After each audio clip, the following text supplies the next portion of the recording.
Home 2 Canine. I have Bradley here with me. He may or may not be in frame, but you'll see him in a moment. This video tutorial is about crate use. And so it's a really important piece of the puzzle when you're trying to create balanced dog behavior at home, balanced relationship dynamics, solid leadership and structure for your dog.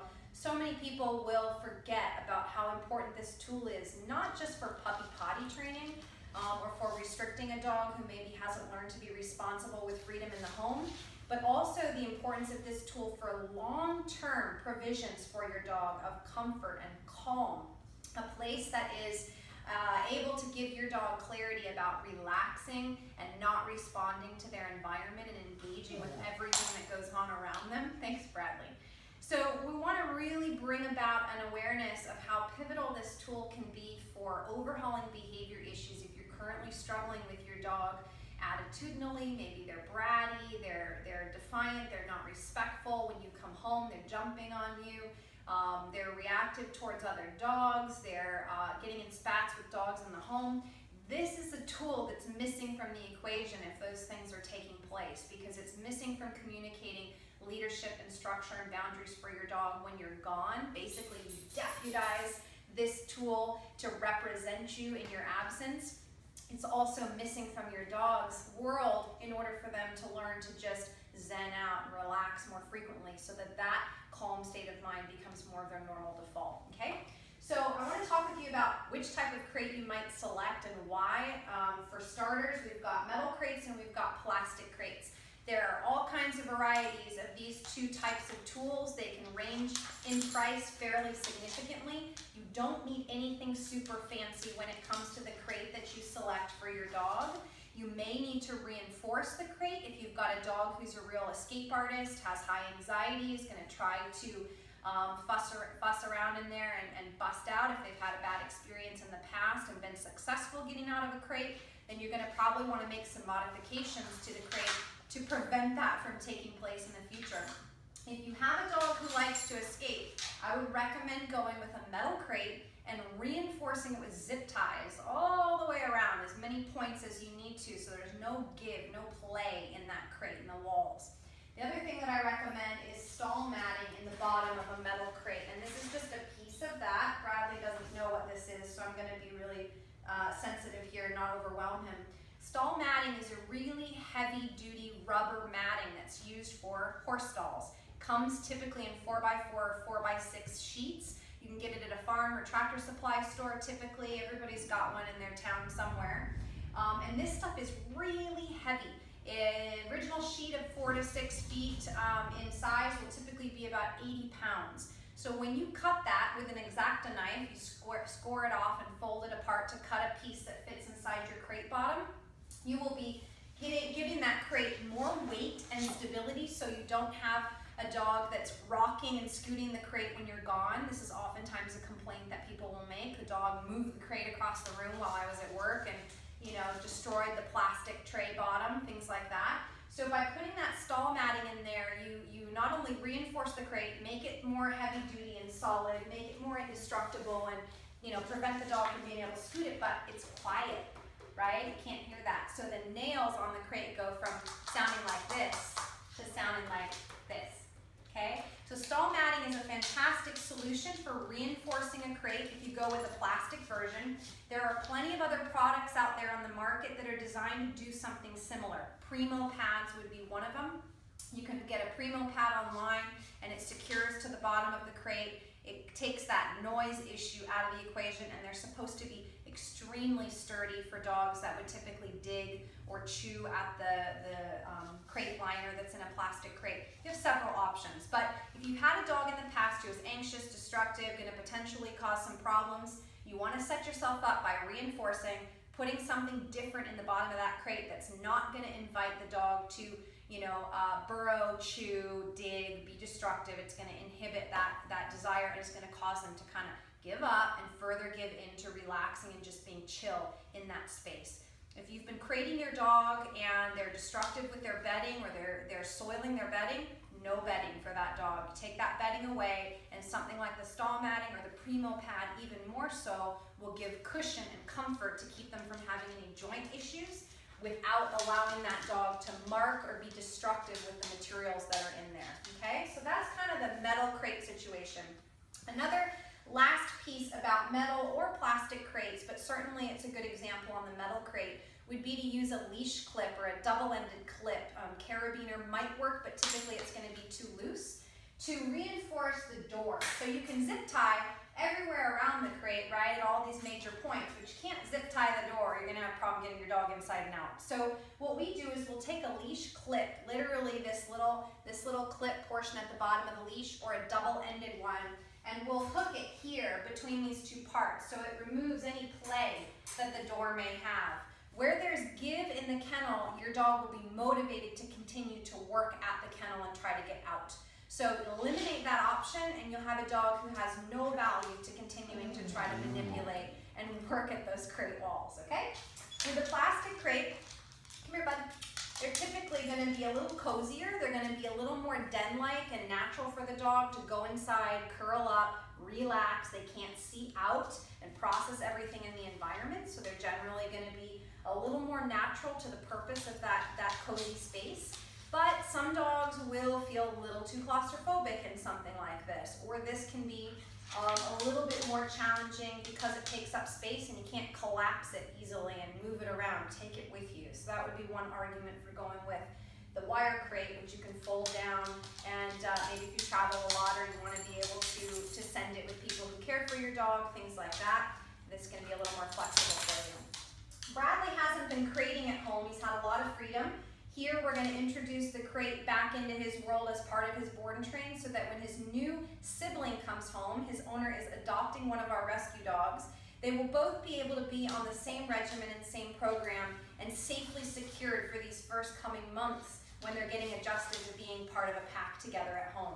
Owner can later start to evaluate whether or not the dogs are safe and appropriate if they're left to have free time at home. But for now, these tools are going to be really important to making sure these dogs are safe when they're left as they are a newly formed group, all right? So Bradley hasn't been introduced to the crate, and that brings me to talking about how to begin to do that with your dog.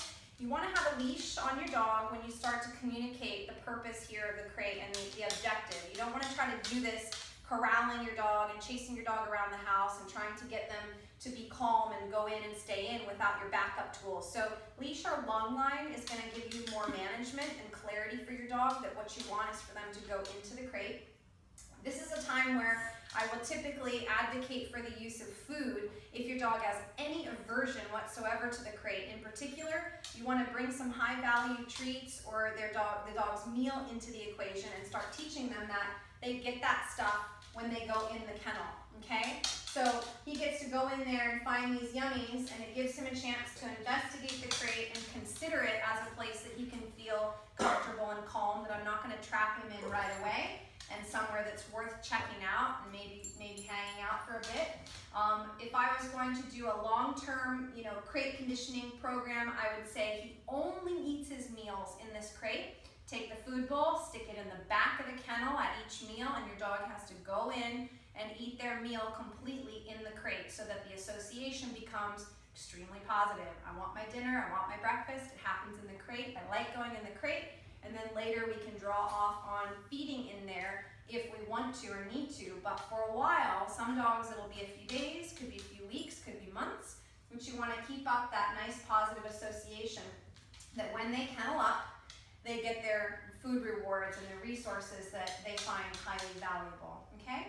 So I'm going to do a few protocols here with dogs that are brand new to crating, where I reward him several times, start to shape that I might close that door and that he's going to get more rewards there and that this isn't a big deal. I'm going to start teaching him that when he comes out of the crate, he needs to be respectful and calm. He doesn't get to charge forward. So I'm going to use the door at any time to communicate that. Good, let's go. Good job. Not going to pay my dog with food or treats for coming out, only for going in, all right? And what? Oops. And what? Good. And we'll start closing that door a little longer. Good job, buddy. I'm going to give him a little reward through the side. And as I'm working on this repetition with Bradley, I'm going to tell you about a few things you might do with your dog to keep them busy in the kennel. A really great tool would be a Kong that you stuff with the dog's kibble or some other really healthy stuff like pumpkin or yogurt, or you can even run chicken broth through it and freeze it. By creating that frozen kind of chew popsicle activity and giving it to your dog when you crate them up in the morning and have to leave them for work, for example, you give them something to do, you give them a positive association about being in there because they get this high value reward when they're kenneled up. Again, we're going to use the door to communicate that boundary and that he doesn't get to rush out. Good. Let's go. Good. Good job. He's very much about these treats. So find something that your dog has some drive about. If they're absolutely petrified about going in there, back up. Good. They're absolutely petrified about going in there, you might take your plastic crate apart, take the top off, set it aside, and just get your dog to den up as if the bottom portion of the crate is a bed. Okay? So if you really have a petrified dog with very bad crate anxiety, who has had bad experiences specifically in being enclosed, then you can really break it down to a more manageable level for them by taking the crate apart and just starting with the bottom segment of the crate, putting the bed, the food happens in there, and then slowly work your way up. Put the top back on, leave the gate door off. It would be a project and a process, right? So you've got to commit to potentially having to work in baby steps with some of these dogs and not getting an overnight fantastic result. But it's very worthwhile if your dog has that level of trauma or stress about being confined to work through that and actually make that a project that you pursue, even if it takes you quite a while to get it to be where it's really nice and smooth and positive, okay? So getting more specific here about how dogs should come out of the crate, this is extremely important for those of you that are receiving your dog back from us post-board and train. We have heavily communicated to your dog respect of thresholds, any doorway that they go through, the crate, the household doorway, gates, you name it. So the dog is not invited to come charging out at any time. We use the door to communicate that boundary of the threshold, and that I will let him know when it's safe and proper for him to come forward. Most dogs will be extremely respectful of just the use of that door. This is spatial pressure that you're putting on the dog and letting him know that I didn't call you yet, it's not time to come out, okay? When I have a nice, calm dog who's patient, okay, let's go. Then I can invite him out, right? So if you've got a post-board and train dog with us, that's going to be a hugely important requirement that you maintain the rules that we've set out for your dog about the proper way to come out of the crate. If you're an at-home trainer and you're trying to get some nice shifts with your dog's behavior, that's a really key ingredient that's been missing in your world potentially for you to set boundaries with your dog and to convey how you expect to be treated, right? No longer is it okay for your dog to come blasting through spaces ahead of you and disconnecting from you, but now they have to be attentive and responsive to information that you might have to give them that could be really important that they don't want to miss, right? So this is a really simple sequence. We've just taken a few minutes here to start introducing to this dog that I may close the door, I may walk away, you may be left for a few minutes. You're doing great. If you're quiet and calm, I can continue to reward you and give you some feedback and pay you for that great behavior and calm association. And he's doing fantastic. If I had a puppy here who started to fuss a bit more and have a little bit more of a tantrum and opinion about this experience, then I would potentially let them know, hey, no, they might need a little correction. They might need a little more information that they're not supposed to be fussing and arguing and negotiating about this. But for the most part, especially if you food condition your dog and you make this the only place that they eat, and you work in small increments, you're not cramming your dog in, which any one of us would feel stressed out if someone forced us into a small space and we didn't know what was going on in there. You should get a really nice, smooth progression of your dog's comfort level being in the kennel and an understanding that this is not something that's going to, be terribly dangerous or stressful or uncomfortable for them, okay? So once again, I'm going to demo that door process. I've got a dog who's testing me here to see if it's okay to bust through and be pushy on me. It's not, so I gave him a little bonk. He understands he should think a little more carefully probably and wait for my cue. Okay, buddy, let's go. Good job. Very good. Very good.